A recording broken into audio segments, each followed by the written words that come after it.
everyone and welcome to my new video. This is Banjo Kazooie on the Nintendo 64. This was back from when Rare actually made proper games, or certainly games that people were interested in playing. That might sound like a bit of a sweeping statement, but they just seem to now mess around with party games and stuff like that on Kinect. Since Microsoft acquired them, they haven't captured anywhere near the sort of level of adulation that they had back when they were making games on the Nintendo. And it seems strange to me. Microsoft obviously wanted Rare as part of their development team because of the success that they had, and then proceeded to go and bugger everything up with them. I just, words fail me. I mean, you just don't see the kind of quality games coming from Rare these days that you used to get, and this was one of them. This is, again, it's one of those franchises that has sort of disappeared. It did make some sort of half-assed attempt to come back on the Xbox 360 via a sort of download thing,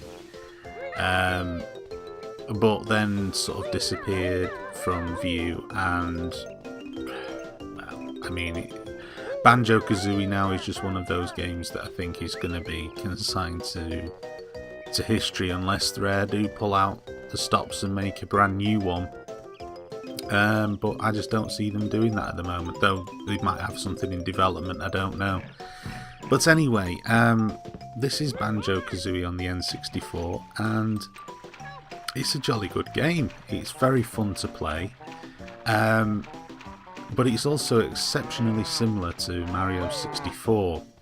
I think in essence what sort of happened with the Super Nintendo was, as soon as Mario 64 came out and was such a huge success story,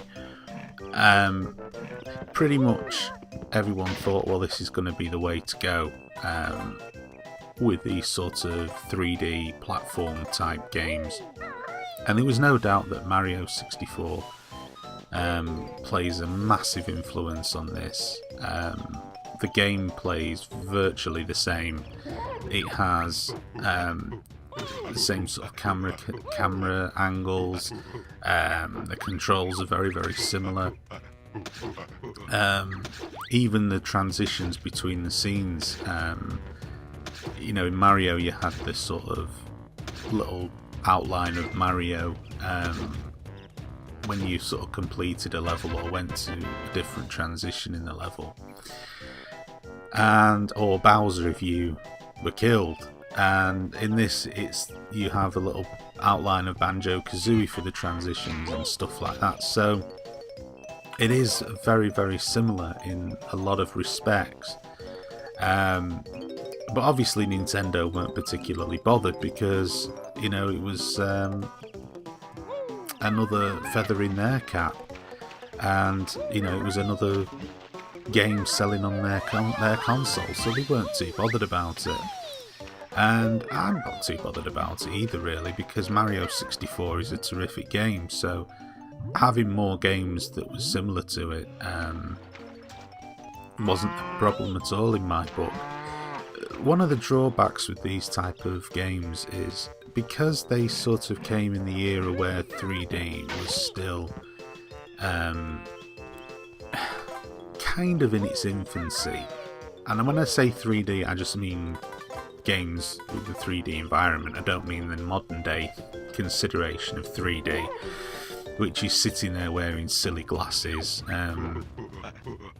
possibly damaging your eyesight permanently. I don't know. I definitely don't like the notion of sitting there playing games for hours on end with a pair of 3D glasses on. I can't see how that's not going to do any damage to you, but what do I know?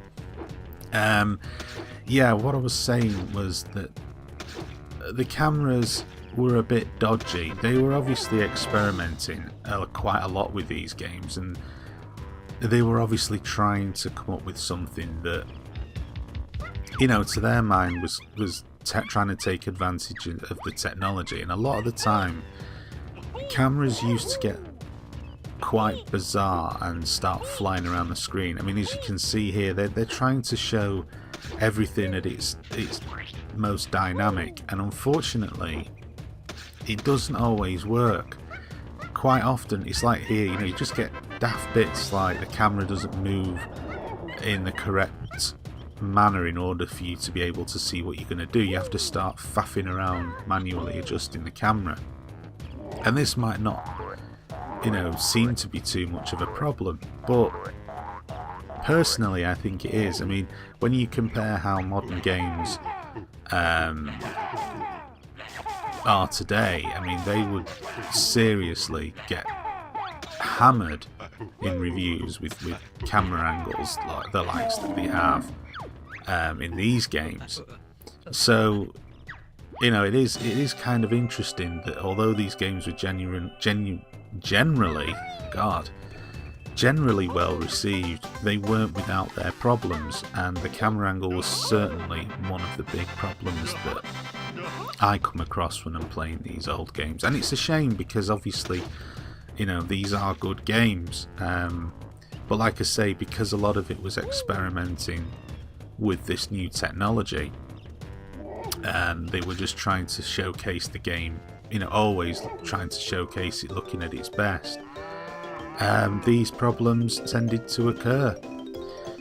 So yeah, that's pretty much it. Banjo Kazooie on the Nintendo 64. There's not really a lot else to say about it. It's an excellent game. It's a lot of fun to play, and it's well worth checking out. A game from Rare when they were good, and not today when they're pretty nondescript. Thank you for watching.